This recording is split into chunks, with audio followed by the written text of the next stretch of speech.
Hey, Tommy, guess how many Nissan Zs I've owned in my life? 0. No, 3. So you can imagine how excited I was when we had the chance, well, I should say I had the chance to go and drive the brand new Z. It's no longer like a 240, a 350, a 300, ZX. It's now the Z. Yeah, we need to have a conversation here at TFL about how we allocate the press trips, because that sounded like a really fun one. Yes, but I've owned 3 of them, Tommy, so that's why I got to go on it. And in this podcast, we're going to be doing much more than that. We're also going to be talking about a trip you went on, Tommy. What did you go drive? Well, I got to spend some time with the brand new Kia Sportage, but we're also going to talk about a bunch of other stuff like the C-Class. Yep. A few questions that you guys have asked over the past week. And some, randomness here and there about how I got really stuck in the mud in my Jeep. I thought we could talk about that as well. Yeah, and then, of course, we have to introduce our new producer, Jay. Say hi, Jay. How's it going, guys? Jay's going to be helping us with questions and with a fun story I found on CNN this week, Tommy. I want to know just how important your cell phone is. In fact, is it important enough for you to, get it out of a toilet? That is, I'm not. Am I making that up, Jay? No, you can't make this one up. No, this is pretty disgusting. I know that's a real story that we're going to be discussing. So I want to know whether you would go and get your phone if you dropped it into a toilet, not the kind you flush, but the kind that's at a campsite, because that's what this woman did. But we'll get to that. So should we start on the Z? Yeah, let's do it. So you went to Las Vegas to drive the all-new Nissan sports car. Yeah, that's right. And, it's been a long time in the coming, right? I mean, first and foremost, it was 53 years now since the original Nissan 240, if I recall, Z was introduced. And here's a bit of trivia, Jay. Let's see if you know this question. Okay. Or Tommy, I'll open it up to both of you. In Japan, first of all, Jay or Tommy, what is a Z called? What's the Fair Lady? Fair Lady. Okay. Yep. And why is it called the Fair Lady? I don't know. We're a lot younger than you are, Roman. We don't know these things. Dude, come on. When this thing was introduced, I was like 5 years old or something. No, you were in high school. No, I was not. What year was it introduced? Like 1940? 1970. Okay. Well, I mean, Tommy and I have an excuse. We just didn't You were exist. born. We were not alive. Yep. All right, so the Fair Lady name, came before the AZ. Actually, in Japan there was I believe it was a sports car that was also called the Fair Lady. And the reason for the Fair Lady, gentlemen, is the CEO of Nissan, actually Datsun at the time, right? Datsun, yep. Went to New York, and guess what Broadway show he watched? My Fair Lady. Exactly. There you go. There it is. That's where the name it actually came from, My Fair Lady. It must have been a really good show for him to name an iconic sports It car. just after seems that. really goofy because I think of My Fair Lady, I think of I don't think of that. I'm pointing to the new Z. Yeah, that's an interesting one. Okay, so what did you think of the Z? What can you tell us about it? Well, first and foremost, I think they nailed the styling. So what they try to do is incorporate a little bit of the retro with those LED round headlights there. You can see the old one compared to the new one.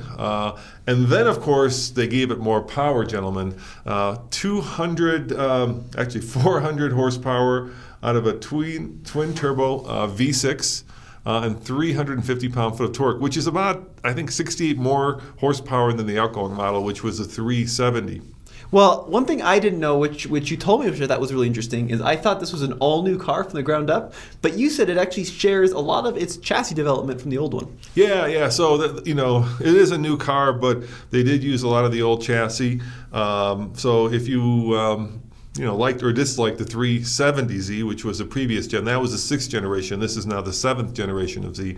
Then you may not like, or you may like this car. It really depends. They gave it a little bit of a wider tire and bigger shocks and better suspension to give it a little bit more track worthiness.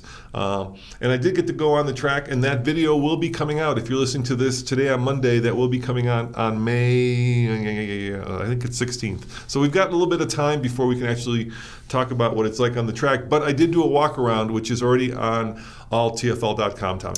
Now, did they make the interior better than the old one? That was one of the big problems with the old one. They did.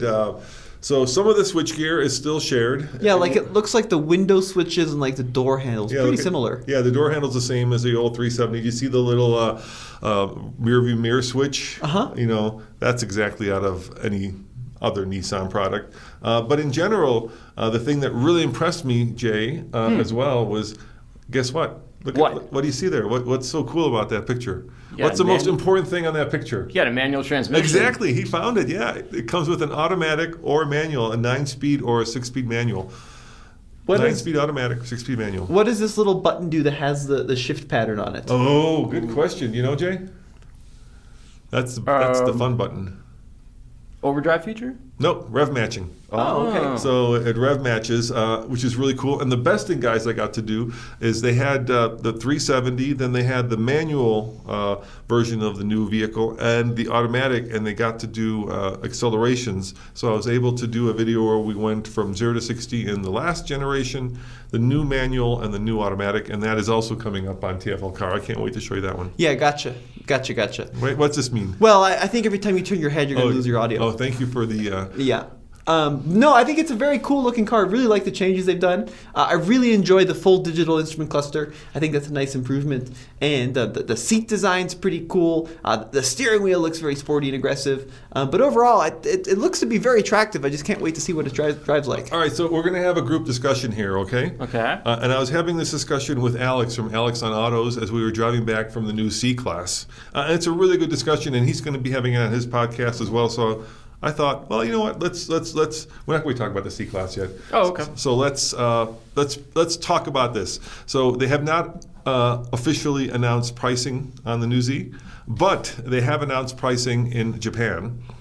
So in Japan, the new Z is going to cost just over 5 million yen, which translates to about $41,000 in America. Okay. That's pretty good. Yeah, I think that's pretty good, don't you? Fair. Yeah, I do think that's fair. I do wonder if it's going to be more expensive for the U.S. market. So we'll have to find that out. I would bet it's going to be less. That would be my guess. Well, what's the And they might discussion? get informed guess. What's the discussion that Alex wanted to have? So the discussion that we're going to have is for $50,000 or less, which includes the new Z, what performance sports car would you gentlemen buy? So I'll start with you, Tommy, and then how about you, Jay? So let's talk about the cars that are on our list first. So just off the top of my head, the cars that are on the list are, well, let's go through it, guys. I mean, we can come up with this list. So obviously the Z, but get this, the Supra starts at over 50. So unfortunately, it's not on the list. well, Is that even for the base 2.0 engine? I think so. Yeah. Alex said I think it's more. no, the 2 liter is a lot cheaper than the 3 liter. Why don't we Google it? Why don't we find out? The Supra 2.0 is actually very affordable for what it is. So let me get the exact price: $43,000 for the Supra 2.0. So you could have the 2.0, but you couldn't have the 3.0. I bet you that's 3.0 is more. probably about another 10 grand. Yeah. I would imagine so. Let's see. Supra 3.0 is 50 something. Yeah. Yep, there it is. So it's over. So the 2.0 has how much horsepower? It's probably not 400. I don't want to get it wrong. Okay. 2.0 starts at 43, 3.0 starts at 51, and the 2.0 has a 2 liter twin scroll single turbo. And where are the full specs here? Mechanical and performance. It has. Why has our internet decided to go so bad today? What is going on? Because it's raining outside, Tommy. Yeah, apparently it doesn't work when it gets wet. 255 horsepower. Right. So I mean, in Japan at least, for 41,000, you can get a 400 horsepower Z versus a 250 horsepower Supra. Right. And the Z, unlike the Supra, and this is once again good or bad depending on your point of view, is not shared with a BMW chassis or powertrain. But keep in mind, there's a lot of other kind of more indirect competitors. Like you could get a hell of a Mustang GT for this price. Yeah, You could Mustang. get So you can get a Mustang or a Camaro. Camaro SS, yeah, even a Challenger if you wanted something. You could get a Challenger. You could also get a WRX. Yep. Mm-hmm. So that's another one. Yeah. The Cadillac, one of the black wings is under 50K. Probably the little one, right? The little one. CT4. Yeah, Yeah. definitely. Yeah, that- CT4. That one's under 50K, so that is also a competitor. Well, okay, Jay, I'm going to let you answer first. Which Okay. one of these would you go But for? there's still more. We haven't gotten them all. So Yeah, there is one actually I'm thinking of. It's a lot less powerful, but there's the Toyota 86. Well, I was going to talk about those in the Miata, but those are kind of a class lower, wouldn't you say? from a horsepower and performance standpoint. I'm just saying sports car for under 50K. We're not classing them. There's no particular classes. There's just a sports car under 50K. So now those both qualify, the Miata and the GR86. The WRX qualifies, of course. The Mustang, the Camaro. Well, if you're talking WRX, so then you have to talk about like Golf R, Golf GTI. Yep, Golf R, Golf count, Yep, they count as well. So there's like probably at least a dozen of these cars. I also think aren't there some like sporty A-class Mercedes that are under 50K? Well, How about the BMW, the M2? No, that's A going 2 to Series? be maybe a 2. You could get like an Audi S3, I think. Right, Audi Jay? S3, definitely. definitely that would Definitely count. Audi 45. Yeah. Tell me, what does the BMW M240i run for? That's going to be more. That'll be more, I bet. He's right. Yeah, that's going to be more. But you could probably get a base 2 Series for under the price. Anyways, which of these, Jay, is sounding attractive to you? Miata, all the way. I agree. That's my choice. It's affordable, it's fun, it's reliable. Yep, I agree. That's and the choice. You just can't go wrong. And But it's slow. Roman can't fit in it, so I don't fit. understand. The problem, guys, for me is I don't fit in 3 of those cars. Actually, 4. I don't fit in the Supra. I don't fit in the Miata. I sort of kind of fit in the GR86, and I'm 6'2". And unfortunately, I don't really fit into this. I kind of sort of fit into this. It's a little bit bigger than the Supra, but once again, they made the roofline super low. And I just wish that Japanese would consider that there are people like my height and girth, Tommy, who do not like having their head hit the ceiling when they're driving a vehicle or leaning way back when they're driving it. How about you? Which car would you pick? Miata. It's the best sports car in the world. You can't beat it. You know, it's cheap. You can pick up a Miata for $30,000. You have $20,000 left over. So Jay, Tommy went autocrossing this weekend. Oh, yeah. Want to tell us about that? Yeah, not too much to talk about. Just driving around some cones for a full day. It was a ton of fun. But the Miatas, I mean, obviously they kill at autocross, but I just love them. I think they're really good value. They're a ton of fun. They're one of the lighter cars on the market, super tossable. They're very reliable, and it's just great. I mean, the thing is, this car is obviously much faster. It's kind of in a league above it. It would kill it. This would kill the Miata on the autocross. You'll have, I don't know. I'm not so sure about that. I don't know. Because the Miata was killing M2s. Basically, a stock Miata was just running circles around M2s at the autocross. Okay, how about a track? Let's go a track. On a track, yeah, this would be fast. But not everybody buys a Miata to go fast. They buy a Miata to have fun. Darn straight. And that is why I think the Miata is not going to be any less fun than the Z. Well, I mean, they both have a lot of heritage, right? They've both been around a long time. You can, by the way, get an M240 for under 50. You can? I thought so. 48,550. The very base minimum M240i you can do. Yep, that's But I think true. they're only all-wheel drive right now, Tommy. The rear-wheel drive is coming out this summer, supposedly. If you want rear-wheel drive, you have to get a 230. So I mean, I'm gonna be honest. I'm a huge Z fan. Like I say, my dad, your grandfather owned one, and then when he passed away, he left it to me, and then I've owned 2 others previous to that. The 300ZX twin turbo, guys, is the favorite car I've ever owned, and I've owned probably too many to go through in one show. And it's funny, Tommy, I was thinking to myself, like, we've been recently buying some of the cars that I wanted to buy or I've owned when I was a kid just to kind of relive them. And the one I've refused to buy is a 300 ZX twin turbo because I've been afraid that it's going to wreck the kind of the image that I have of it. Like, don't meet your heroes again. So out of all those cars under 50K, I would love this car, but I just don't fit. I will say, if I wanted something a little bit faster, I would get the Mustang GT all day long. How about you, Jay? Are you into the Camaro Mustang? Definitely the Mustang over the Camaro. Yeah. Because you can get that Mustang GT, the coupe, for what? A little over 30 with a 5.0? Yeah, probably 6-speed manual 35. transmission. 6-speed manual, kind of a bare bones all-American muscle car. Yeah, but there's And a it new will one. break the bank. There's a new one coming, so I always hate buying ones when there's a new one coming. Right, we've seen spy photos of it, and the interior. We just rented it in Yeah, but that was Hawaii, a rental car. and That thing's going to be... It was pretty sad, Tommy. That thing was roached. Of course it's going to be pretty It sad. was. But I think base GT fastback starts at 37. Yeah, right? that's right. Yeah. The 5-liter Coyote, that's going to be a heck of a thing just to cruise around in. So if I wanted to go faster than the Miata, I would probably go Mustang. But Roman, bear in mind that 5-liter Coyote is probably not going to stick around after when the 7th generation Mustang arrives. Yeah, And they're going to hybridize it, that but it's could not be going to be interesting. just naturally aspirated. So this is the time to get that purest V8. I do like the Supra 2.0 Mustang. though. That's Yeah. a fun car. Yeah, we're getting one today, I think. What are we? The Supra 2.0? Yeah. We're not buying it. Just Well, because no, I find- we're getting a loaner one this week, and We are. I really last time I drove it, I was really impressed with it. It's not very fast and it doesn't sound very good, but it is a fun car to cruise around in. So none of you would even consider the Z, huh? And you're not going to have the height problem that I have. Yeah. Especially Well, I you, Jay. Thank you. Well, I haven't Sorry. driven the new Z, so Yeah. I can't consider it. I mean, I like the looks of it inside and out, but I mean, You know, I'm just the other thing too is, and this is just a weird personal thing I have. Yeah. I'm not a big fan of V6 performance engines.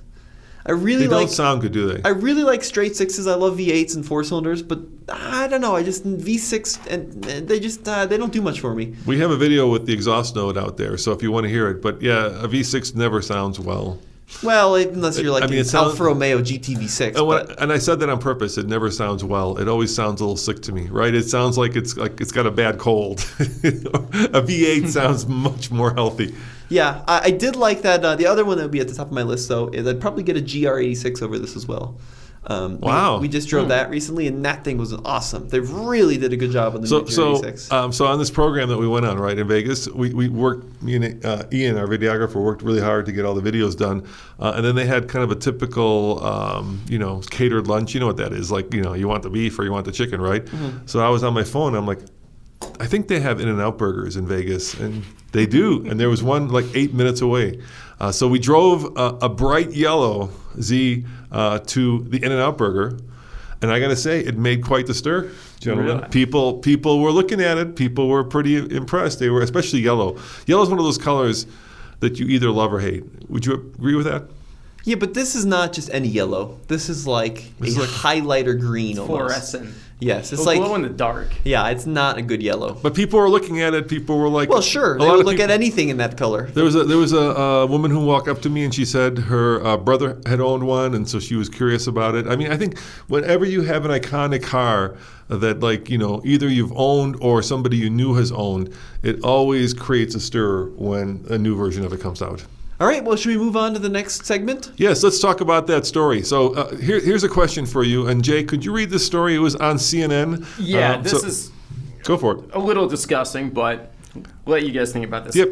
Because I want to know. Here's a question I want to know. How important is your phone to you, and is it as important as it was to this woman? So read the story. Okay, the headline is Fire Crews Rescue Washington Woman After She Falls Headfirst into a Toilet. Yeah. If you think hiking stinks, get a load of this. A woman was rescued by 2 fire crews after she fell headfirst into a vault toilet while trying to retrieve her cell phone at a park on Olympic Peninsula, Washington State.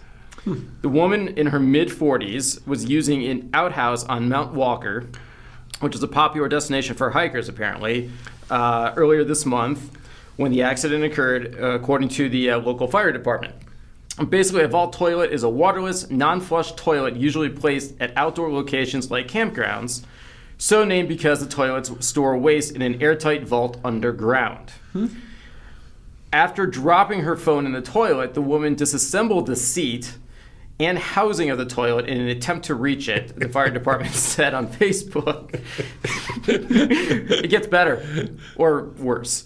She used a dog leash to try to, quote, fish it out, before using it to support herself as she tried to grab the phone. But the attempt failed and she slid into the toilet. Fortunately for her, after about 20 minutes inside the vault, she was able to find her phone and use it to call 911. There you go. The crews from the local fire department reported to the scene and they quickly pulled her to safety. According to the department, the uninjured woman was washed down and given a Tyvek suit to wear, but she declined any further medical treatment and continued on her way. The department said the patient was extremely fortunate not to be overcome by toxic gases or sustain injury. So here's my question to you boys. If you dropped your phone into a vault toilet, how important is it to you? Was it important enough for you to actually do what this woman did, and that is reach down into one of these gross, disgusting toilets to retrieve it? Or would you just say, like, Well, wouldn't you go out and like get some kind of implement to dig it out with, like one of those little bulb changers? Yeah, but by that point, other people may have used it and gotten it, I yeah. assume if you drop it, it's sitting on top of the... Right. on top of stuff we Yeah, wanna exactly. Yeah. Whereas if you run out to get an implement, there'll be other people. I think this is a generational thing. Okay. Because you were astonished by this story. Yeah. I, for one, was not that astonished by this story. Because Wait. I know people my age that do some truly amazing things to recover their phone from precarious situations. So are you saying you would go in that toilet and get it? I personally wouldn't, but I know people that have dropped their phones on roller coasters, right? And then they have to stop the rides to get it. I know people that drop their phones into canyons and then they have to go into the canyon to get it. So I think that maybe there's a little bit of a disconnect here between the generations. All right, Jay, you're not my generation, and you're certainly not Tommy's. You're somewhere in between. You're in the middle. Were you astonished by the story, or were you kind of like, eh? I think it's absolutely disgusting, and I would have just said, screw it, I'll get a new phone later. And I would have enjoyed hiking without anyone bothering me on my phone. Yeah, but keep in mind, have you seen the prices on these phones? I know. I mean, iPhones are going to be $1,000 in some at least cases. nowadays, yeah. So you're also protecting your investment. Yeah. Well, I don't have an expensive smartphone, and it's probably for reasons just like that. I'm not expecting to drop into a toilet, but things happen. Yeah, but don't you have like bank access on your phone? Don't you do like online banking? Yeah, I'd but be worried about that. it's all password It's all protected. password protected. Yeah. And it has my Well, fingerprint. who knows it has the fingerprint ID. when a bit of solid something falls on it? Maybe it'll go bzzz, and then the password goes away. Roman, I don't know. I wouldn't really be worried if Yeah, I think you're overthinking this. if my phone fell in a toilet, if somebody would fish it out just to get my bank password. Yeah, that is the I least just of don't my see that concerns. happening. More concerned about the fecal matter on the phone. I don't know if I could. The problem there is, look, I'd want the phone because I feel like my life's on it, but I could never put that phone to my face again. Well, here's the thing, though. Did you know they say that's another point. They say that your phone has more bacteria and diseases on it than a typical toilet seat. And now Well, it's not going to this have one. even more. Yeah, now it's just got slightly more, so I'm not really sure. And new phones are mostly waterproof. Just clean that puppy off and off you go.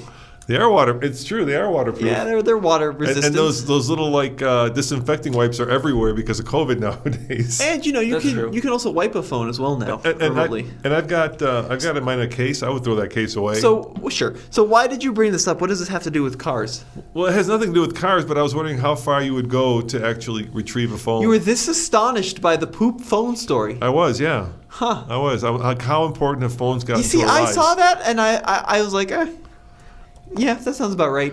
Like I can see, like, okay, my generation, right? We probably would have dropped a wallet in there, Right. And wallet has money in it, Sure. And I would probably go in there to get the money because it's money, right? Depends how much money's in there, and credit cards. Mm-hmm. Yeah. But now all that stuff is actually on your phone. But it's all password protected. Okay. And you can wipe your phone as well from your computer, typically, right? I don't know. Can you? Yeah, if you lost your Yeah. phone, I could go into your You could? Find My iPhone and How wipe do you it. wipe my phone remotely? Yeah, for sure. All right. All Absolutely. right. Anyway, I think we've done enough of the phone. Let's talk about some more cars. Tommy, you got to go and drive the new Sportage. I did, yes. So the all-new 2023 Kia Sportage. It's a hugely popular vehicle for Kia, and they're actually, I don't know if they did it, but they were trying to set an all-time record this month for the most Sportages ever sold. So they actually introduced the Sportage a little while ago. It just hit dealers, I think in March they were saying. But yeah, I drove the new one, and I also drove the hybrid model. So they've got two now. So the hybrid model's coming here shortly, and then there's also a naturally aspirated one. And that video is now including driving impressions on alltfl.com, and I watched it, and I saw that you were doing a collab with Sophion. Yes, we did a collab, and we took it off-road. They built out a pretty cool little off-road course, and we drove something called the X Pro, which is the off-road model. Did you know, actually, I didn't know this, there's been 5 generations of Sportage, and the first one, I think, was one of the only vehicles, if not the only vehicle, what did they say, to complete both Baja and Dakar in the same year. I did not know that. And Kia did you- Sportage? The Kia Sportage. What year was this? This was the 90, I think they said 93? It was like mid-90s. It was right when they launched it. Yeah, it was probably the first one. Yeah, so the first Sportage was this little itty-bitty tiny thing that looks like a Tupperware container. And apparently they competed both in Baja and Dakar in it. Now, in case you're wondering who Sophion is, he's with Redline Reviews. Yep. So he's another YouTuber. I just wanted to get that out there. And how was it off-road, Tommy? Well, it was surprisingly good. So the X Pro has 8.3 inches of ground clearance, and then the X Pro also has BFGs on it. So they gave it something called the Trail Terrain Tire, which is a pretty aggressive all-terrain for the car. So it was very, very cool that they actually went ahead and wanted to show us what it could do. So we went up some really steep hills, we went down some steep hills, did a lot of articulation, did some ground clearance testing, and it was pretty impressive for what it is. Now the issue is the X Pro gives you like the all-terrain tires, but it doesn't really give you all that much more in terms of technology. So it's not like you get any special modes, you don't get extra ground clearance, you don't get skid plates, so it really is a tire group. And then the question is, it's a $4,000 option up on top of like an X line, and is it really worth $4,000 for wheels and tires? I would probably say no. But yeah, it was good. And then, of course, the other weird thing is the X Pro, the offered one, is only available in the naturally aspirated engine. And if you want the turbo model with the hybrid system, you can't get it in that cool model. But yeah, I drove the turbo hybrid, and they did something interesting. Just like the Tucson, they have a model that's not only a hybrid, but also turbo with a 6-speed automatic. So it's pretty cool. You know, we got an email this morning, and I don't think Jay has seen this one yet, or you have. Have you seen it? Somebody wrote that they missed their Sportage. They sold their old Sportage and traded it in on a Subaru, and they were saying that their actually Sportage was better off-road than a Subaru. I did see Really? that. Yeah. But good news for them. There's plenty of Sportages out there. Are They there? want to go back. Well, Now, I bring that up because I think people don't realize that Sportages are actually pretty good off-road. yes, they do. They are pretty good. And I also want to point out something else interesting. I drove a hybrid with something called the Shadow matte gray paint, and now you can get a Sportage with a matte paint job. So I Wow. asked the product planner. I said, "So what are the care techniques? Because you figure like a Sportage is going to be used in car washes and like by kids and that kind of thing." And I thought maybe it would be like more durable than like a Porsche matte paint job. Nope, you can't take it through automated car washes. You can't pressure wash it. You can't. There's a bunch of them. You can't let birds poop on it. Yeah, good luck doing that. Yes, and a Sportage. So if you want the matte paint job, there's a ton of care stuff you have to do. So to clean it, you have to wash it by hand with a soft touch cloth. But Tommy, how much does the matte paint job cost? It was only $600. So really, it's pretty reasonable. But then your life is going to be revolving around keeping this matte paint. All right, so do you guys know what the problem is with matte paint? Well, if you rub up against it, it gets Tommy shiny. just said it pretty much. Yes. Yeah, it doesn't buff out basically. No. Right. Oh, this was actually the most interesting thing he told me, which I'd never even considered. Apparently, it's impossible to paint match matte paint. So if you get a door scratch on the driver's side door, you have to repaint the entire left side of the car.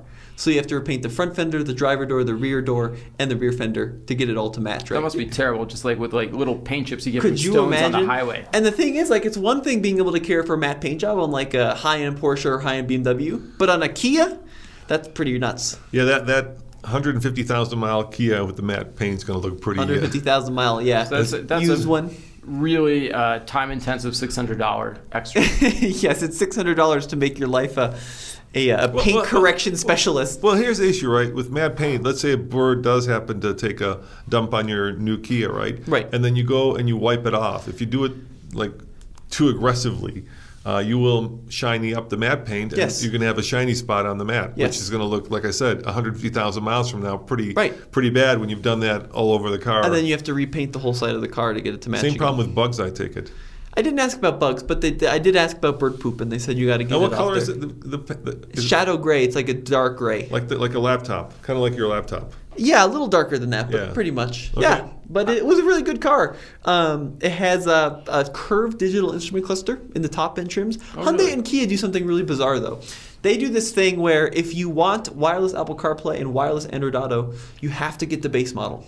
So you have to get the small screen if you want the wireless functionality. If you get the big screen and the curved displays, they look fantastic, but then it's wired Apple CarPlay and Android Auto. Yep, and we kept grilling them, and then they got grumpy, and they said, we're not answering any more questions on the subject. That's interesting, actually. So I'm going to do a little bit of a rant here, guys, because I've been driving our long-term Hyundai Santa Cruz, and by the way, I really like that car. It's surprisingly much more trucky than one would think. You know, it's supposed to be kind of a lifestyle car, right? So the Santa Cruz is a little trucklet that competes with the Ford Maverick, and Hyundai was kind enough to loan it to us for a year, so it's become kind of our shop truck. And I took it to the airport last week twice to go on various different programs, including the Z and the C class, which we'll get to. But we've got not the top model, but the one underneath it. Do you know what model that is, Tom? You know what the official name of that spec is? It's Oh yes. So we have the SEL Premium. Yep. Which is I think it goes SC, SEL, SEL Premium, and then Limited. So I'm on the highway, and I'm curious to see how good the driver's assistance package stuff is, right? So normally when you've got let's say you have a Tesla and you've got autopilot. You hit one button and the car stays in its lane, and then it stays at the given speed limit, whatever speed limit you want. And then it has also proximity control or automatic distance control. So if you come up to a car or truck, it'll slow down to keep you, that same distance behind it. And for some reason, this Santa Cruz has only 2 of those 3 things. So it'll keep you in your lane. It has cruise control, but it doesn't have the proximity distance control. Well, it doesn't have adaptive cruise control. It doesn't have adaptive cruise control. So I found that to be relatively dangerous, because now I'm assuming that the car is going to brake when I, come speeding up behind a truck. And guess what? Well, that sounds. It doesn't. Sounds entirely like user error.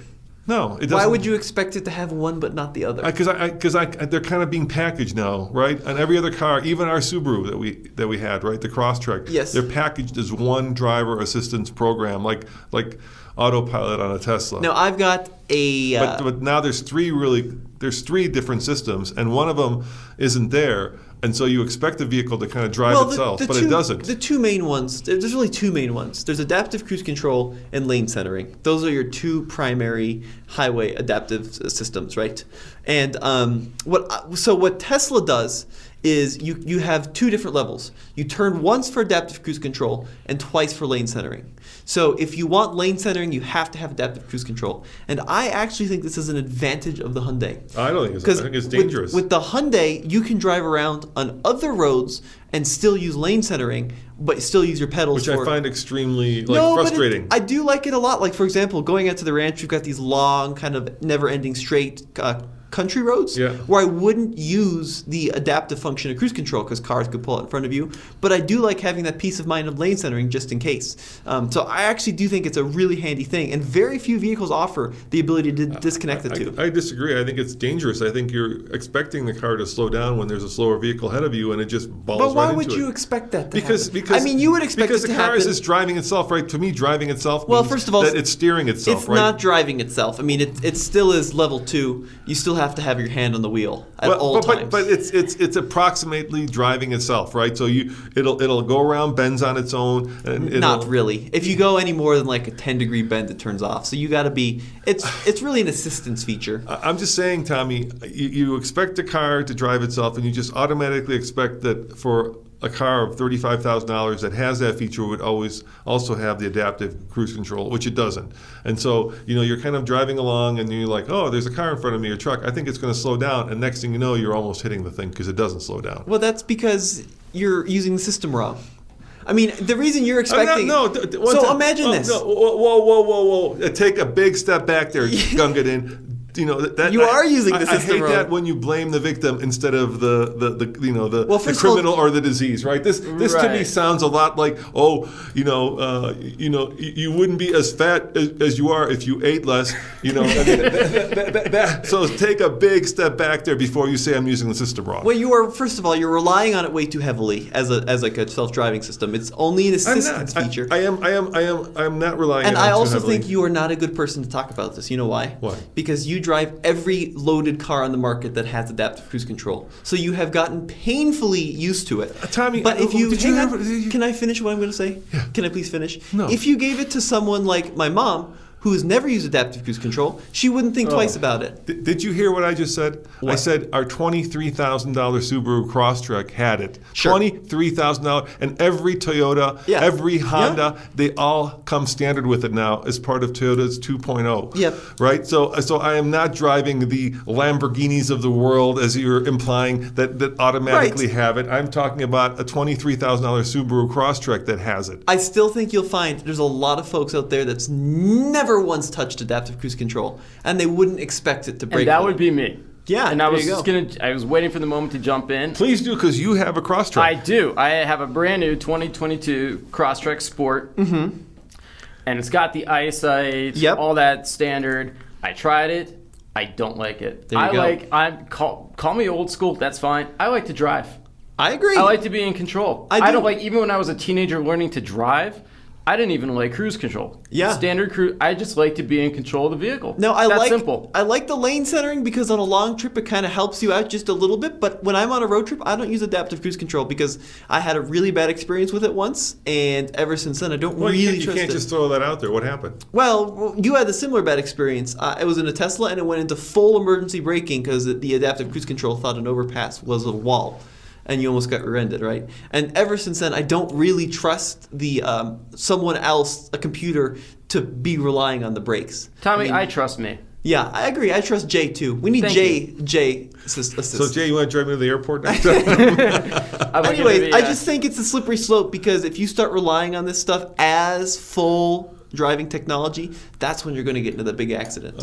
Autopilot, full self-driving. Yes, exactly. Those are going great. That's Yeah. horrible. I think no that's a problems whatsoever. terrible piece of marketing. Yeah, exactly right. So I'd like to be able to disconnect adaptive cruise. Now, to your point, if it wanted to be competitive with Toyota, it should have standard adaptive cruise. Hyundai's kind of funky like that. I think it has standard lane centering, if I remember right. Actually, I know it does because I was just in a base Elantra that had standard lane centering, but not adaptive cruise. So it's kind of funky that they go that way. I'm just telling you, Tommy, don't blame the victim, blame the technology. Well, the government would blame the victim. It's worth noting. The government actually will blame the driver. Yes, which is what you call the victim. You were the driver in that Right. instance. Your insurance company. But hold up here a second. Hold up, gentlemen. I wager that there will be people who will, using the system, potentially or definitely rear-end another car because they will be expecting, right, for the car to slow down when you're having the steering wheel steer for itself, and it won't, and it's going to create litigation. I'm just telling you. Oftentimes when we see a problem, we get to see it first, and then we wait a little bit, and then next thing you know, there are stories out there where the thing has actually done the thing that we're afraid of. Have you seen any stories? Well, it's too early yet. No, it is not. That system's been around for quite a long time. I think no, because you have to have the complete proliferation of. But here's the thing. I mean, it's just starting to proliferate right now. I'm not so sure that because Hyundai's have been using this exact system for quite a number of. No, I'm not saying Hyundai owners. I'm saying let's say you had like Jay has Crosstrek, and you're used to having the system also have as part of the suite of, I'm doing air quotes here, self-driving technology. You're used to having it slow down when there's a car in front of it, and then you get in the Hyundai and you turn it on and it looks and smells and feels just like the other one, right? The only thing that's missing is it doesn't have the little icon that shows you how far you want to stay behind the car in front of you. So you turn it on, it starts steering for itself, cruise control sets itself, and you're just happily driving along, paying attention, and then there's a slower truck in front of you, and bam! Well, important note, cruise control doesn't set itself. You have to tell it to turn it on. Yeah, of course. I don't think it's going to be a big issue. Right. And I think if it is an issue, that is the driver's fault. Because at the end of the day, it's a driver's responsibility that is to be in It full, is the driver who engaged Yes. that system. They are in press full the button. control of that automobile, and it's their job to be. Well, when Hyundai's attorneys call you up because they've listened to this podcast and there's there's litigation, and you could be the expert, person who testifies that it's the driver's fault and not the car's fault. But don't some of these cars have like in airplanes like these little like black boxes full of data? Yes, they so absolutely like if do. you do Yes. this goes to litigation and the owner says, "Hey, I use the system correctly." I mean, Look when at the black Teslas box. Exactly. when Look at Teslas Tesla. crash, right? Is it the company that gets in trouble, or is it the driver? There's so much litigation around there right now. But usually it goes to the driver at fault, and that's why Tesla has that little disclaimer, right? There's a lot of litigation, and there's, in fact, a candidate now. This is the latest news, running in California, only on Tesla self-driving. That is the candidate's only. It doesn't surprise me. Yeah, only platform, basically saying that Tesla has built and created a vehicle that is dangerous and should be legislated. There's a lot going on around this. Anytime you have new technology, obviously, it takes time for people to adopt and adapt to it. It takes time for it to proliferate throughout the entire car market. The average person is not driving a new car, obviously, right? They're driving older cars. But I found it to be disconcerting, and I was paying attention, and I think it's going to create or will potentially create issues. Anyway, we've certainly beat that dog to death. Well, the other thing too you have to consider is, doesn't that Santa Cruz have automatic emergency braking?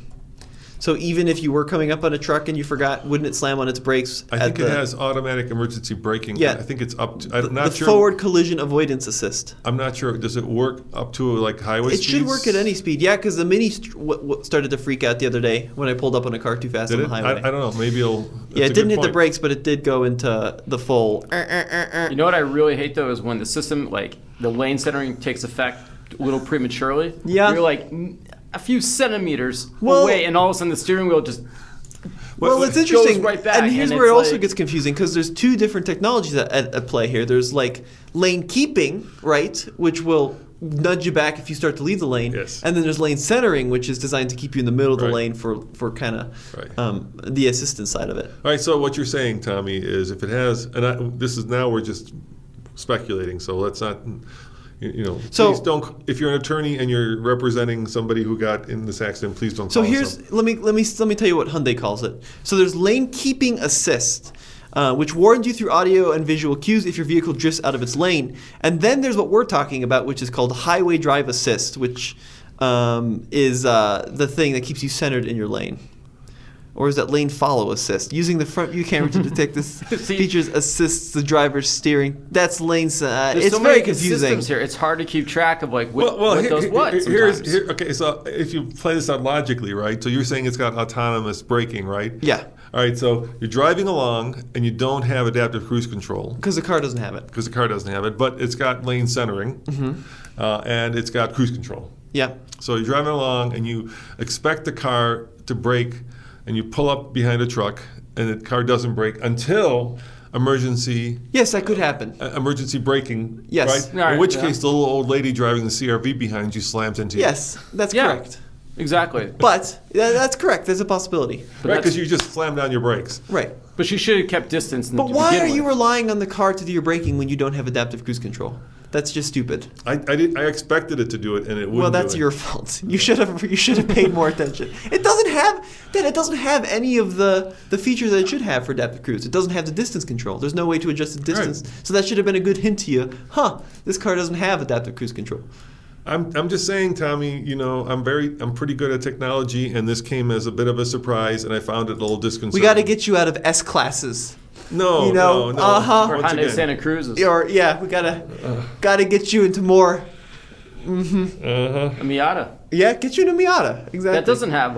Yeah, just then you drive it. In other news, I finally washed the car, Uh-huh. and I was curious to see if that tonneau cover actually was waterproof. Right. So I drove it through a car wash, and then afterwards I opened it up, and it was pretty waterproof. There was just a little bit of like dripping, but I felt like if I had my luggage in there, it would have been okay. Well, is that waterproof then? No, it's water resistant. Yes. I was going to say, if you were in a submarine and there was just a little bit of dripping, you'd But it's probably got be this pretty built-in alarmed. cover, right? and you wonder if like let's say you're going to the airport and you're picking up your friend and your friend's friend, right? And there's three of you and there's no room for luggage. You throw it in the bed of the truck. If you can actually use that cover on a day like today where it's raining, and I think you might be able to. So I was pretty impressed. There was like a little drip of water that got through, but not bad. Is Okay. the tonneau cover factory OEM or Yeah, is it's it OEM. aftermarket? It comes from the factory That's like good that. to know. Yeah, it's a good system. It's a really good little truck. They did a good job. Yeah, we've been using it actually as a truck. And it's equipped with a really good brake pedal, which I recommend you use more frequently. Well, It so works fantastic. so Jay and I, we're doing this new series where we're going to try to build our own E28 M5. You want to talk about that? Yes. That's so, the first generation of M5. And Tommy, we've come up with the name for it. And Okay. This was Jay's idea. Jay's, what's the name for the series? I actually already forgot. I'm sorry. All right. Did you That know, was like a week ago. Did you know that when that car came out, which was I think in '84, Yes. it was the world's fastest sedan? Oh, that's right. Okay. So we're going to call the series the world's fastest sedan, Okay. which it was. Well, it's going to be about as fast as like 35 years yeah, ago. Yeah, an entry level RAV4 ordered on it. No, it's not going to be as fast as an entry. It's got a 280 horsepower engine, which is Yeah, A RAV4 in the Prime 80s. would beat it. A RAV4 Prime. Yeah. No, it was Smash it. 0 to 60 in like 6.5 seconds originally. Yeah. The This RAV4. was allegedly. But No, this is no, that was- 1987 you're Yeah, talking this is about. a long Roman. time ago. Like, just to give you... Yeah. So I have a theory. Hold, let me explain this before you have the Okay. theory. So we bought a BMW, a 1987 BMW M5, except it wasn't. You want to tell the story of this car? Yes. Okay. It's tell a the story. 535. Yes. With an M Sport package, A Japanese domestic. which we never got in the States. But basically, it's looks like an M5. It's got the M badging on it. It's got the body kit. It's got a limited slip rear diff. But it has the M30 straight six, which only had like 180 horsepower, versus the Japanese M5, which should have had like 256. So somebody, and in Japan, because it's more prestigious, the expensive cars are left-hand drive, which is good because Right. when you bring it to America, then it works better. You can go to the Starbucks. Anyway, so somebody brought it in thinking it was an M5, and then they were very sorely disappointed to find out that it wasn't. Right. It looked like an M5, but it wasn't. Well, they should have looked at the engine and they would have figured out should. immediately. They wrongly assumed, and Yeah. they got stuck with it. So then they sold it Uh-huh. to somebody here in Boulder. This guy in Boulder bought it. Yep. And he decided, because the Japanese car had an automatic, that he was going to actually transplant the automatic with a manual. So Yeah. he put in the manual. And this guy named Mark, who is a master BMW mechanic, did the work for him. Yep. And then he decided that he wanted to, well, his wife decided that he needs to either keep his BMW GS or the M5-ish looking car, and he wanted to keep the GS, so he sold it to us for $18,000. Yes. And we decided that since we're already 2/3 of the way to an M5, by the way, you know how many M5s they built? I looked it up. 2000. Yes, 2,000. Yeah. A There's little only bit more. 2,000. 2,441, There you go. I think. Yeah. Am I right? Yeah, it's about just over 2,000. Yeah. We thought, why not like build our own M5? And so I talked to Mark, the mechanic, and I said, we need to find an engine for it. And there were two different engines. You want to talk about the engines that went into it?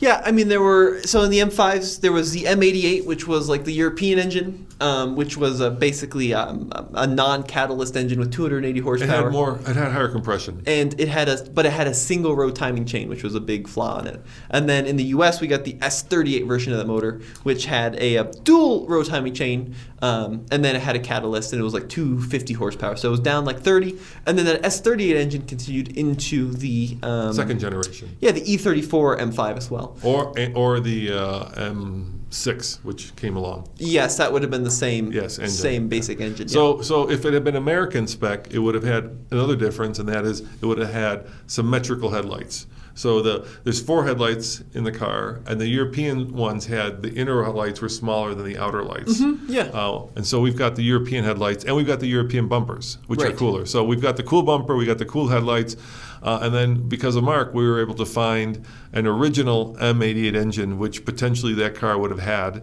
That was sitting at a shop in San Diego. for like 15 years on the floor. Well, you say it would have had it. Yes. The European one would have had Would it. have had it, yeah, which But was the one they imported. The Japanese one, I think, would have had S38s because Japan had really strict emission standards. I don't think they imported the first gen. They may engine. not have imported Right. the M5 at Right. all. So the car we would have had with the bumper and the headlights would have had the M88 power plant. Yes. It wouldn't have had the American power plant. Right. And so we found one of these engines in San Diego. Mark found it for us, and it had been sitting on the shop floor in San Diego. And this is a long way to get back to the Hyundai, but we're getting there.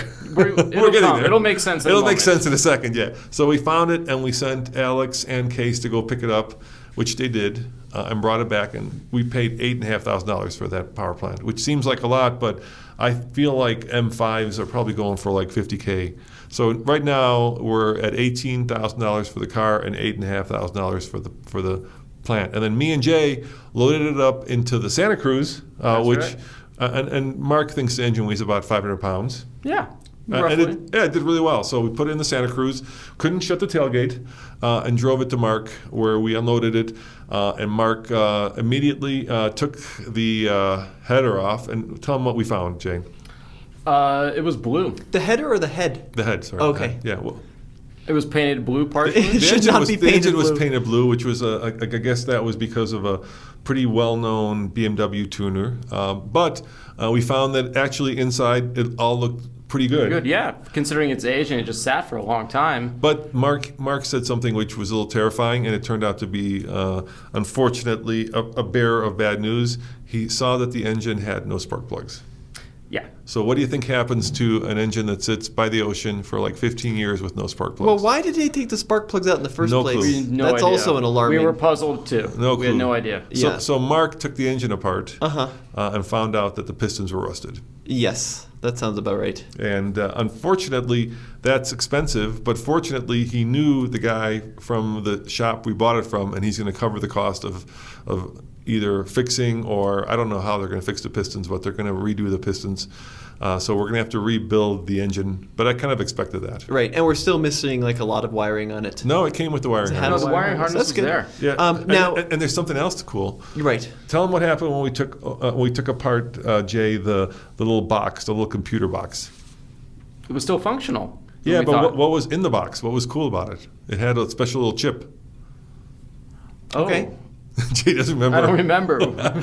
So we took apart the little computer box, right? Yep. And inside was a chip, and guess what it said on the chip? What? Denon. It was. Oh, the that's tune on right. it. Yeah. It's been shipped. Very cool. So Mark thinks that engine's probably putting out more like 300 horsepower. So this is unfortunately one thing that we'll never be able to. So it will never be quite worth what an M5 will be. Of course, worth. it's a monster Right. Frankenstein M5. Like, did you know where's the 5 Series built? This is an interesting, Dinglefling. but not the M5. Where was the ding? So ours was built in Dinglefling. Okay. And then they also built them in knockdown kits in Roslyn, South Africa. But Oh, that's right. all 5 Series were built in Dinglefling except for the 5 Series, which was the M5 yeah. was hand assembled at a special motorsports plant in I can't even say the word. It's in Munich. It's That's good enough. München? No, You can say München. the Prusenstrasse in Munich. Pusenstrasse. Yeah. Well, where was the engine built? I don't know where they built the M88s and the S38s. So there are some other differences between ours eventually when we finish it. First and foremost, the M5 had this trick suspension. It was like a self-leveling suspension that everybody tears out of it because they all fail. Okay.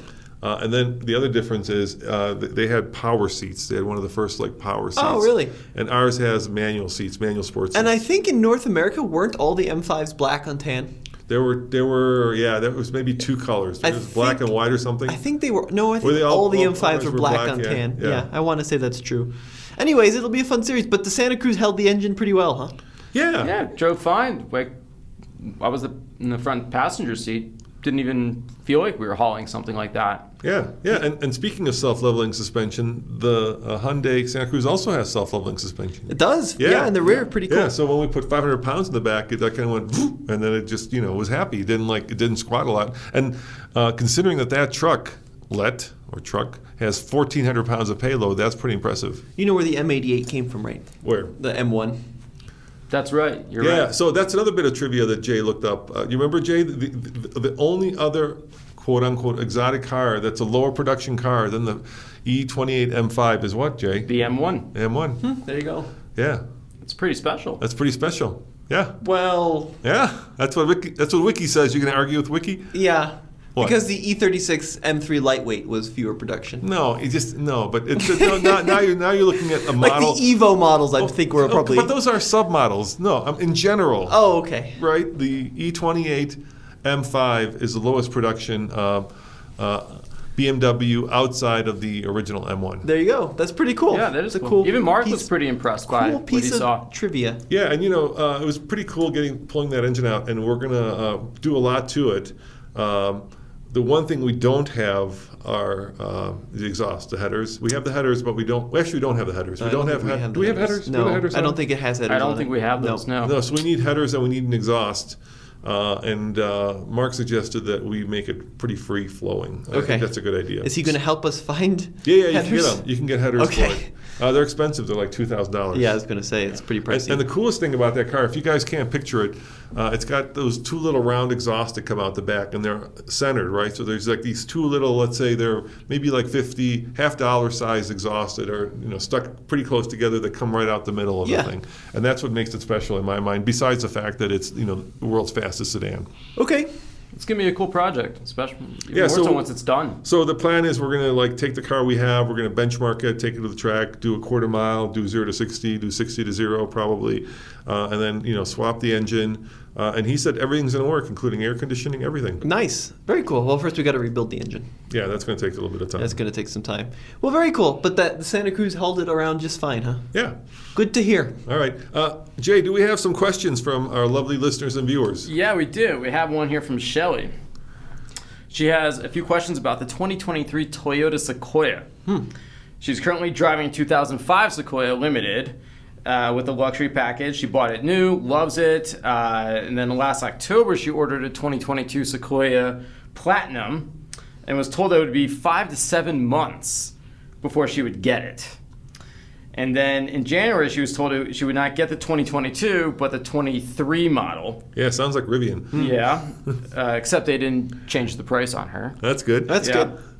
Well, so far, and then she was told that she would have the first pick from whatever the dealership receives, but now she'll be purchasing a vehicle that she has never seen before, and she would like to know what our impressions are of the 23 Sequoia.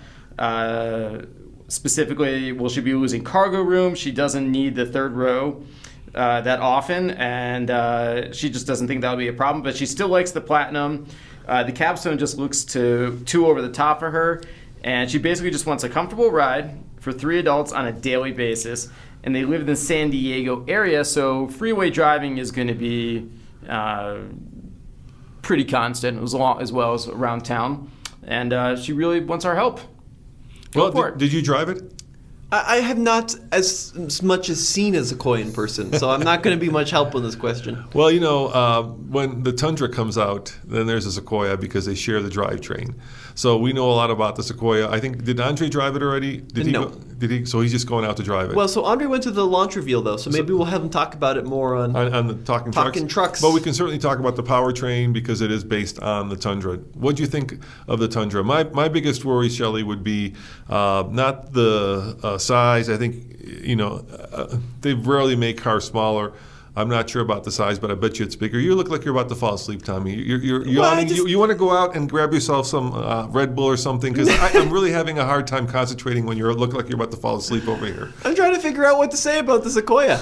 To be honest. Well, what do you mean? There's a lot to say. We've got the Tundra. We can talk about that. Yep. And it's identical powertrain, identical interior from the driver's standpoint. Okay. Identical, It's basically based on a Tundra. So what do you think of the infotainment in the Tundra? That was my biggest problem. Yeah, it worked. But you had to log in. It was honestly, I think it's going to be a fine SUV. I don't think it's going to, the Sequoia has always just been like, bloop, right in the middle.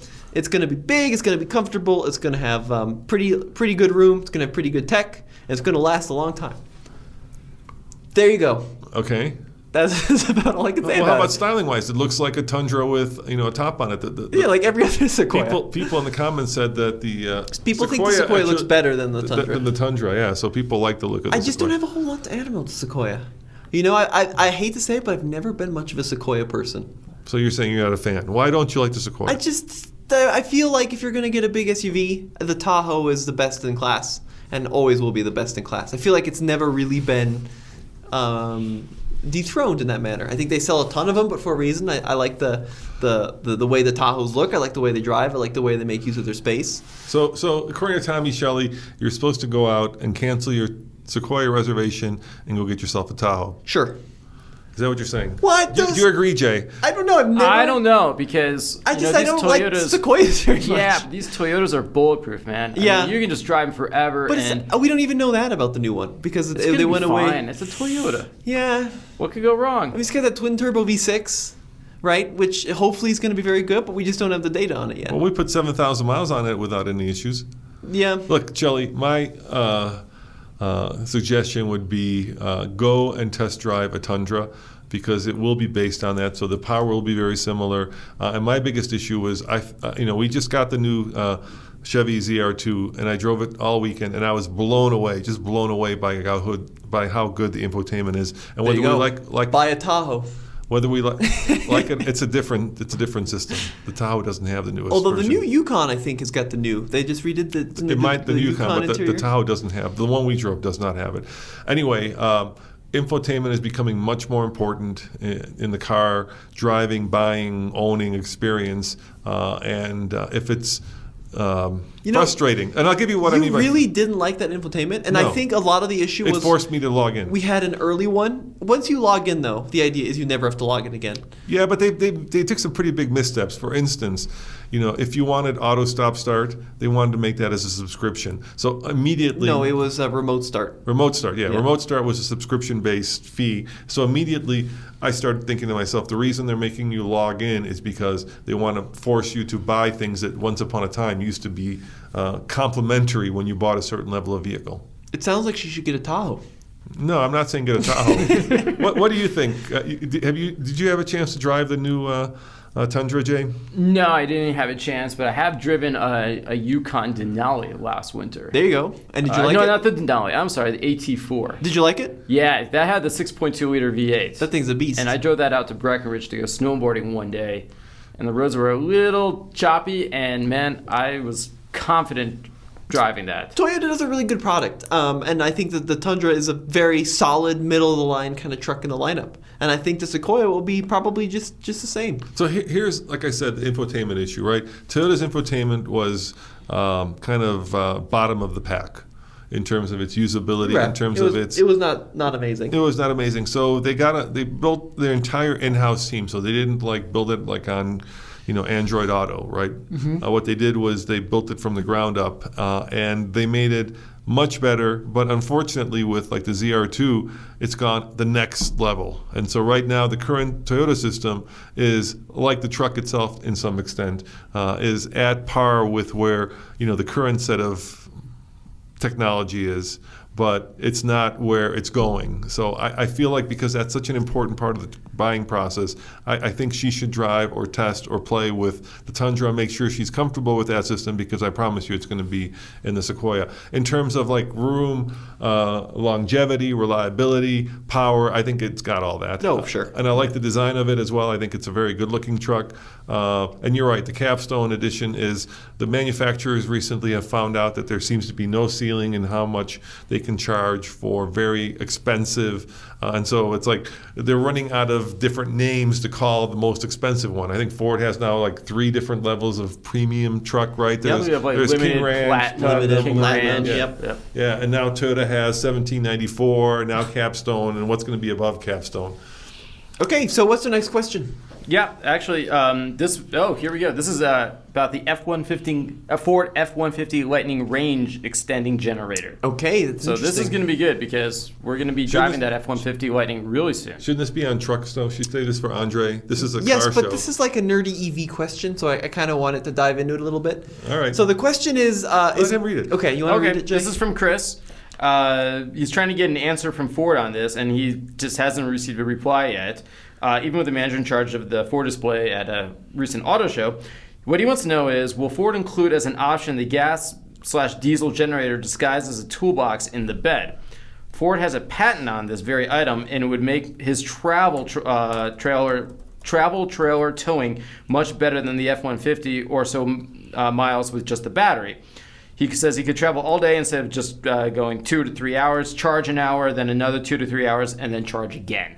All right, so this is an interesting concept. So there was a patent, I think it was a couple years ago now, maybe even last year, which was it looked to be some kind of range extender that fits into the bed, kind of like an accessory toolbox perhaps. And here's the issue with range extenders. Range extenders are a great idea. Mm-hmm. So the idea is you got a fully electric vehicle, and then in an emergency you can start up a small engine to get you to the next charger. Like an i3. But people think that you can drive on range extenders just like you would drive on any other engine. But the issue is a range extender is essentially just powering you down the road with however much power that range extender has. So as we found out with the BMW i3, it drove like a normal car on electricity. You could drive up to like 95, 100 miles an hour. It'd be very, very quick. And then when the battery dies, the range extender kicks on. Which is a 600cc Kymco motorcycle engine. But a lot of people expected it to drive like a plug-in hybrid on a range extender where you can still go 90, 100 miles an hour, still accelerate quickly. And why is it a Kymco and not a BMW? That's an interesting question. Yeah, that's one. Hey, if you know the answer to that, why did BMW put a Kymco power plant into their i3 instead maybe the of design of the engine? Because BMW Motorrad, right, has been around longer than BMW building motorcycles. There's more to that story though. Maybe it was like they needed a certain displacement and they didn't need they couldn't use a flat engine. I'm probably wrong. I think motorcycles came after BMW because BMW started building airplane engines first, right? Yes, aircraft engines. That's correct. Yeah. No. And then they were prohibited from building aircraft engines after the Second World War, so they had to go and do like motorcycles. Yes, and then cars, I think, came in 1934. Yeah. But the issue with the range extender concept is essentially when you're running on the range extender, you're driving a vehicle with a tiny little engine. So with the BMW i3, you are no longer driving a vehicle that's fast and powerful. You are now driving a vehicle with a 2-cylinder 34 horsepower engine, which means the top speed's about 55 miles an hour. Unless you're going up I-70. In which case the top speed's about 24 miles an hour, as we found out. Which is terrifying when trucks are passing you at 75 miles an hour. So if you were to range extend an F-150, it would be terrible. It would be pretty bad because the whole purpose of a range extender is to essentially limp you to the next charger. It's got a tiny fuel tank. It's just supposed to get you to the next charger. And I really don't think you could drive at all, especially towing. So his idea was he'd tow with a range extender. It's just not going to happen. No. Where a range extender could be useful is, say, driving around the i3, it would take an hour to fully deplete the battery, right, before you have to limp along. Maybe if you 50 miles of range. Maybe if you start the range extender right when you start driving, you could extend that hour to like an hour and a half or 2 hours of convenient driving. So with the i3, the one we had was a 2014 that had like 50 miles of range, and the newest one got up to like 150. No, ours was 84 officially. Was it? And then you can get up to like 150. But we never got 84. It was pretty... I got 75 was about what I would get on it. Yeah. Before the range extender would kick in. But the idea, in theory, with a range extender, you could turn the range extender on right away when you have a full charge and just basically prolong the inevitable. But there are other problems. Well, legislation. No. Yes, legislation. You couldn't do that on an i3 because the U.S. government said, hey... I don't want to go into that. That's a whole... Well, it's an interesting conversation. It's more interesting than the Sequoia. All right. Anyway, what were you going to say?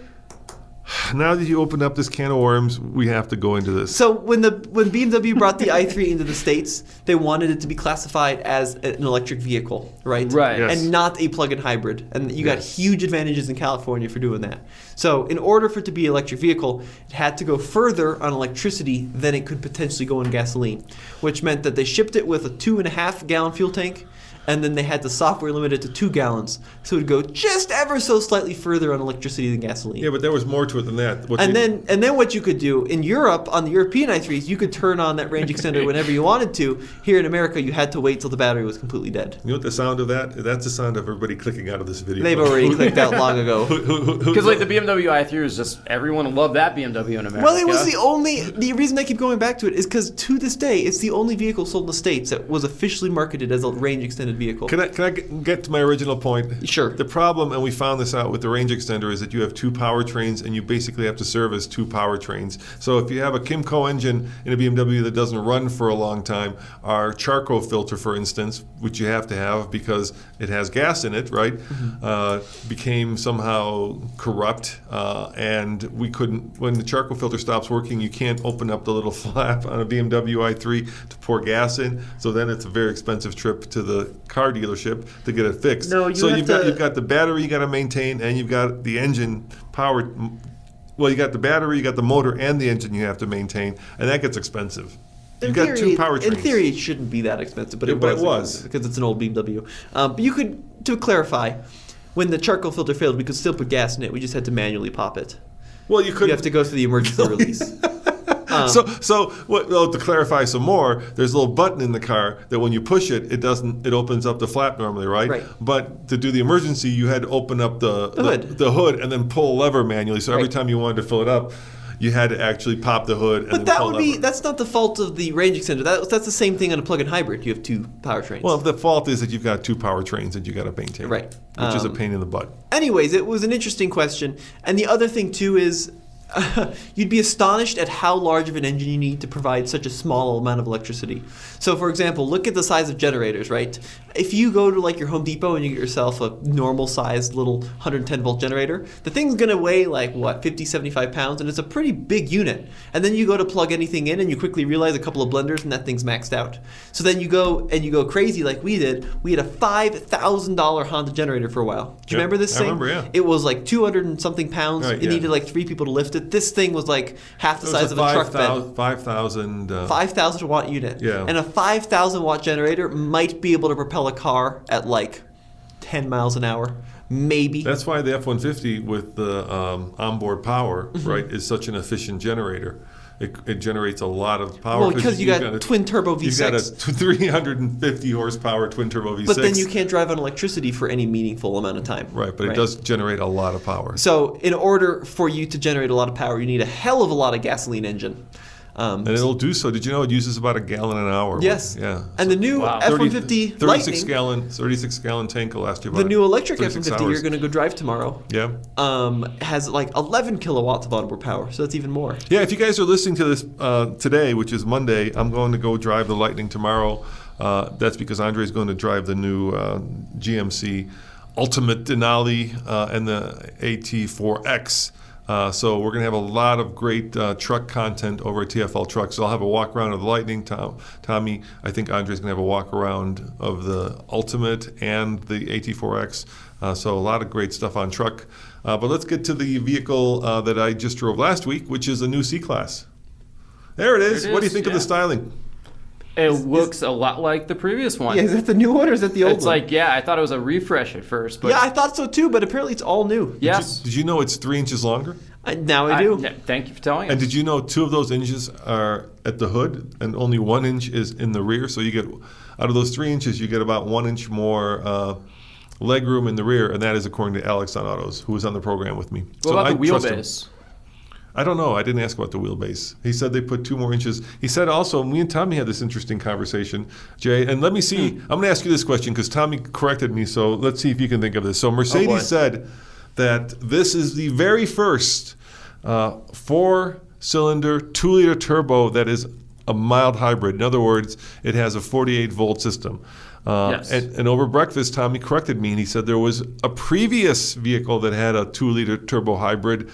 What is that vehicle? From Mercedes? No, from any other manufacturer. What Oh, other there's 2-liter? silence now. Yeah, Tommy corrected me, and he was right. We actually had this car for a very short time. I'm kind of stumped here. Now I'm really curious. All right, it was the it is the Wrangler, right? That launched, and I think actually this is a good point. They're not super well. They are wrong, but so the 2-liter turbo in the Jeep launched as a mild hybrid, the e-torque system, and now if you go out and buy one, it doesn't have the e-torque anymore. Yeah, So I think they got rid of it. we got rid of ours too. Yeah, for Why a did they reason. get rid of it, do you think? Because we got rid of ours. It left us. Sure, that's the reason. It had issues. Yeah, it was Okay. not fantastic. Yeah, it lit up like the trouble lights lit up like a Christmas tree. And then when it we stopped were, charging at Yeah. the top of Mount Oh, Evans, well, which was not that's good. not great. So you think the new C-Class, Mercedes has it worked out? Well, so what Jeep does is they do like this stupid belt-driven alternator, which is just like a big chunky motor that kind of sits on top of the engine driven by a belt. Mercedes integrates their EQ boost system into the engine transmission like a sandwich system, and that's a much better way of doing it. So, I'm excited to see what you think and what it drives like. I can't wait to watch your video coming up here shortly. Yeah, so there's that old saying, if a car is very successful, then the next generation is an evolution versus a revolution, right? Mercedes said that, guess how many previous generation C-classes they have sold? I'll let you guys take a guess, both of you. Go for it. 1.2 million. You are, I'm going to give you a hint, Jay. Yeah. You are off by over 1 million. 200,000. What do you say, Jay? 2.2. 2.7 million. Wow. There you go. Wow. Yeah, it's one of the most popular models. There you go. It's pretty impressive. Does it sell better than the E-Class? I don't know how many E-Class they sells, but at 2.7 million, I'm sure It's a lot of cars. That's a lot of cars. Especially these days for That's got to be sedan. global, right? That's Globally, yeah, worldwide, globally, yeah. And you know, design-wise, interior and exterior, it's got a lot of like S-Class in it, right? So Mercedes was trying to. Yeah, it's got that like floating console thing. Yeah. With the big round vents. I think it looks good. It's a nice design. I like all the blue lighting trim. I mean, that's not new in a Mercedes, but it still looks really good. No, it looks good. Yeah, they were trying to push the narrative of it being a baby S-Class. Baby S-Class. Yeah. There you go. But of course, like a baby S-Class, it's not inexpensive. Yeah, what's the starting price? I'm not sure if that's embargoed or not, so I'd rather not say. Okay. If at all possible, until the video comes out, which will come out May 16th, I believe. All right. Well, you have to stay tuned for all that. But you can see a lot of S-Class in the design of the vehicle. Yeah, it's nice. It's very minimalist, but very refined. I like this new dual-bladed steering wheel that Mercedes has been doing all over the place. I think it Is looks that a really flat cool. bottom steering wheel? I can't tell from here. It is a flat bottom steering wheel. Yeah. I'm not. The one thing I gotta say, I'm not impressed with those. They're not really haptic, but look at those like buttons that control, for instance, the seating positions, right? They used to move and now they don't move. They used to move and now they don't move. You got to kind of like just, and I'm always trying to push them and you don't push them. Yeah, I don't like that very much. It's very frustrating to it use. is very frustrating. I've used those as well. Yeah, the new system's not very good. It does have some pretty cool cameras. It's got that 360-degree bird-eye camera. And of course, the one I drove at least, had complete, both proximity, not proximity, what do you call it? Adaptive cruise control. And lane centering. There you go. And it had it all. And it didn't have one of the 2 or 3 missing. All right. Yeah. Well, that's great. Yeah. Be sure to stay tuned for that video coming up. Do we have anything else you want to mention? I don't know. How about you, Jay? What else you got going on?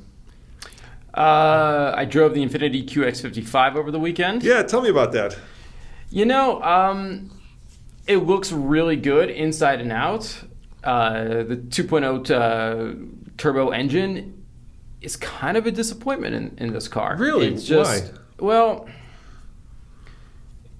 compared to, you have go up against like a BMW X4, Tommy? Is that about right? Yeah, exactly Something like right. that. Yeah, so this is like the coupe version of their The QX50. QX50. Yep. Right. It just, I'm accelerating on the highway, perfect driving conditions, and it just felt heavy. It was sluggish, and you're like, this engine is capable of so much more. Well, it also is a CVT, right? I don't understand this whole what you call step CVT thing.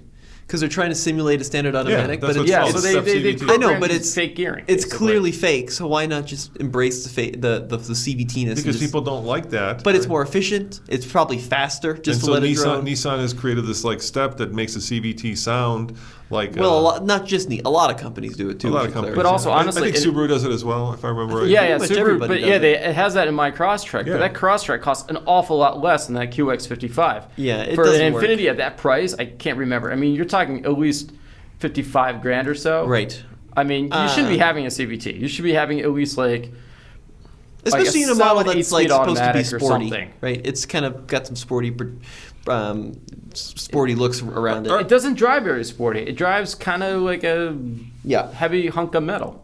All right, well, let's wrap this up with probably the most eye-opening car that we recently drove and actually drag raced against the Tesla Model 3. So I got to go up to our new quarter-mile drag strip, which is actually an airplane field. And guys, we're bringing back, get this, Tommy, TFL bids. I'm announcing it right here, right now. Okay. And the first car, if you've been going to our truck channel, you notice that we've got a new video series called Go Big, where Tommy's driving a 1999 Chevy Suburban, right? Yep. And we are going to be auctioning that off for charity. Who are we going to auction that off? Yes, it's going to support the Colorado State University Drone Center. So all proceeds are going to go and support them, which is a fantastic little organization here. They're doing some really cool scientific research and all that.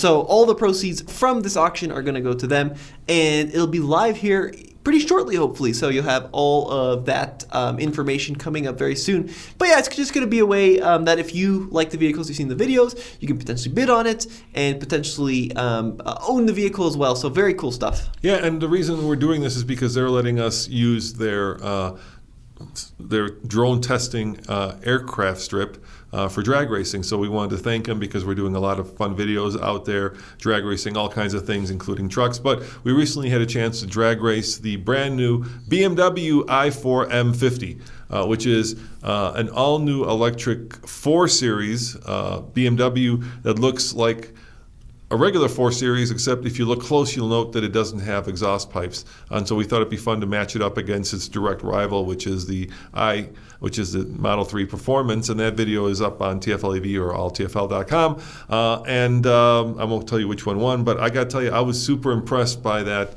BMW. It was like the first electric car that wasn't kind of Tesla funky. And I'm not saying Tesla funky is bad. Tesla funky to me means you've got 2 steering wheel controls and you've got a big screen and it's very minimalist. This has a regular interface that most people might be familiar with. You got to review the BMW. Tommy, what'd you think of it? Well, basically, BMW has a two-pronged approach on their newest EV. So there's the i4 and the iX. And the iX is kind of going for the Jetsons car appeal, where it's got, the crazy materials and the weird design and all of that. And the i4 is going for, like, the gasoline enthusiast that just happens to want an electric car. And I loved it. It was fantastic. It had tons of horsepower, tons of torque. I think like 480-something horsepower. 0 to 60, we measured at 3.7 seconds using launch control. It was the beautiful thing to drive with the classic BMW driving dynamics. It was very planted in the corners. We had the 20-inch M-style wheels with the high-performance tires, and this thing just stuck in the corners. Very nicely sprung too, not too soft, but also not too firm. It definitely changed a lot depending on the mode. So when you go from like sport mode into comfort, the car really changes its character a lot. And then in sport mode, there's also a boost function and a launch control. But the interior quality was great. I like the curved screen. I actually love the new iDrive 8 system, brand new iDrive, way better than all the previous models. And it was just fantastic. Yeah, $77,000. Yep, it's expensive. Yep. And there's another interesting question that we had and we can't answer, but we'll throw it out to you guys, see if you can answer this. So, Tommy, you just said it has a boost feature, right? Yep. So the way that it works is there's a little graph that says boost, and when you put it in sport mode, you have a certain amount of boost. In other words, almost like a certain amount. I think it's got, 500? How many horsepower? 500? I think it's 486, isn't it? I think it's 500. Or is it torque 500? Torque might be. Let me anyway, get the exact number. 500-ish horsepower. When you see the little boost display, you get more power. Oh, sorry, you're right. 536 horsepower. Yeah, that's what I said, 536. I'm pretty good at memorizing numbers for some reason. Everything else I forget. Anyway, 536 horsepower, and so you get more power, and then as you use the boost, basically what you're getting is more battery power. And as you're getting more battery power, you're probably heating the batteries, all the cables, all the motors, and at some point you run out of boost, and it doesn't derate itself, but it doesn't give you that extra power. Sure. But Tesla doesn't do that, right? They also don't do a launch control. Right? With the Tesla Model 3 Performance, not the Model S, right? That's got a ludicrous mode and cheetah mode. I'm talking about the Model 3. When you floor it, it gives you all the power. Right. Well, it's worth noting, though, if you push a Tesla too hard, they derate pretty quickly.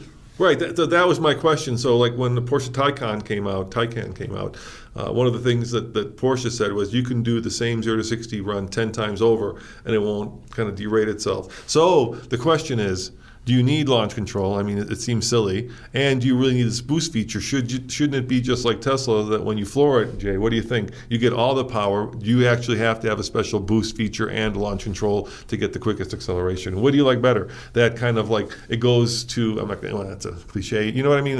It's like that goes to 11 cliche. Well, here, look, you've got two different... Okay. Here's the different strategies, right? Yeah. And if you accelerate an electric car enough times, the car will automatically... Not a Porsche Taycan. Allegedly. I'd really like to try that. Okay. But pretty much every other car I've been in, it will thermal throttle after enough, because the stuff gets just too hot. Right. So you can do it the BMW way, where they give you the little boost bar. Right? You can do it the Tesla way, where they really don't give you much, except they slowly kind of take away this little acceleration graph the more you do it. Yeah. Or you can do it the Ford Mustang Mach-E way, where they give you prison bars and they just lock you out of it. So do you like the idea of like a Need for Speed turbo-style boost mode, or the other system where it just slowly and quietly lets you know that, hey, you can't get maximum acceleration? The fun side of Jay likes the immediate boost mode, because that's fun. Yep. But I was in the car with you when you were in the i4 when you I kind of hit the throttle, Uh-huh. and it literally launched me backwards. Yep. But that's okay. That's fine. But I think on a day-to-day basis, the way Tesla does it might be what more people are used to. The important thing to realize, and I think this is interesting, you're basically doing the same stuff. So whether or not you give a boost mode or whether or not you slowly take away acceleration, the end result is that the more you accelerate, the slower it's going to go. Do you see what I'm saying? Yeah, I see what you're saying. It's just a different way of kind of packaging it and giving it to the consumer. Except Porsche is I trust Porsche, Tommy. I think Porsche. You said you kind of like. I just like if you. I think Porsche. If Porsche says it doesn't de-throttle thermal throttle, then it probably doesn't. I believe them, but I mean it's interesting. Like look at other cars too. So for example, iPace, boost mode, right? You get a certain number of seconds of max acceleration. e-tron has that boost function too, right? Where you get a certain number of seconds of acceleration. Right. Gas cars do it too. A lot of gas cars will give you extra torque. Actually, the e-tron is actually even different. You got to push through the pedal to get more. Yeah, power. there's a little like button at the bottom. Yeah, there's a little button, so you floor it, and then you got to push on that little button to get extra. Right. So there are like 4 different ways really to do that now. Right. Or if you're in a Hyundai N product, right, which is an internal combustion engine, you have this little button on the steering wheel. Yeah, that really is a turbo button. There's like an N-grin shift There's button. only too many choices here. N-grin, and you get like 10 seconds of overboost. Now, what I think the Porsche way is the best doing it. Just give me all the power all the time. But at some point, that's not feasible. The problem with like the Model S Cheetah mode and Ludicrous mode is you got to basically thermal manage the batteries for optimum performance, and you sit there. When we did it, I think we sat there for like up to 20 minutes waiting for the batteries to heat up to give you their full beans. Not right? Does that Model 3 though too, or is that just Model S? Yeah, just Model S. Yeah, so Model S Performance does it. Model 3 you just floor it. Just get all of it. I talked to a guy who actually tracks Teslas at my autocross this past weekend. Yeah. And he said on a typical racetrack you can get 3 to 4 laps before it'll start to derate itself. Okay. In a Model 3. Yeah. And then Tesla also uses something called track mode. So you can actually, there's this little display, and it shows you the temperature in the motors, the battery, and then also the wheels and the tires. And he said there are sensors in the motor and the battery that'll tell you, it'll go to yellow and then orange and then red. I've seen somebody else do that too. I saw that. Sure. But then there's also I can't think of what the manufacturer. There's also indicators on the brakes and the tires. Yeah. And I said, so how do they know the temperatures of the brakes and tires? And he said, there's no sensors. It's just software. It says, if you're driving it at this hard for this long, your brakes are probably pretty hot, and then it'll start to turn different. I want to say it was a Porsche that I'm sure. No, it was definitely a Porsche. It was a Porsche GT4 RS, and they have little graphs that actually tell you the temperature of the brakes and of the tires, I believe. And these are real sensors. These aren't. I think these are real ones that give you that number. Yeah, a bunch of people do it. I know. I've seen like high performance BMWs as well will tell you those temps as well. Yeah. Anyway, just like a fun little tidbit. All right, last thing before we wrap this up. I had an interesting experience in our new Mini, and I wanted to kind of get an etiquette question out there. All right. So I'm coming out of the store, and I'm driving our little Mini SE, and I noticed that there's a young lady with a black Journey putting something in her back seat, and her door is open into the Mini. I mean, it's like it hit the Mini. Right? How badly? So it was the edge of the bottom of the door because the Mini is really short, and it put a little ding in the back of the Mini. Oh no! So it's a ding. So being a car guy, it hurts when you see somebody Absolutely. Basically open their door into your car. So I walked up to her, and I was being very. I was trying to be very polite, but at the same time express my concern that her car just damaged my car. So I said, "Excuse me, but do you know that your door, is in my car, is basically hitting my car?" And she looked over, and then I looked inside, and she was putting a baby into a baby seat. Ooh. And then I was like, okay, so what is now my choice here, right? My choice is I could be like, do you want to handle this via an insurance company because there was a ding in the door? Yeah. Or do I just say, well, she's got a little baby. She had Iowa plates on her vehicle, so maybe she was visiting from out of town. She looked like she was, had her hands full with the baby. So I just said, you know what, never mind. And I drove off, kind of licking my wounds. But I don't know what you do at that. I mean, That's a tough call. I think you did the right thing. You think so? Yeah. I mean, I felt bad for her. I could see. I remember when you were that age, Tommy. I could see, your mom doing the same thing. It's Listen, you have a young child. It's tough, and she probably didn't even realize it. And it's. I don't think she realized it. No, There you go. I think that's your answer. I think you did the right thing. Cool. All right. Solves that. There you go. Well, thank you so much for listening. You're really touring to that etiquette question. I don't do very well with these ethical dilemma questions. Etiquette.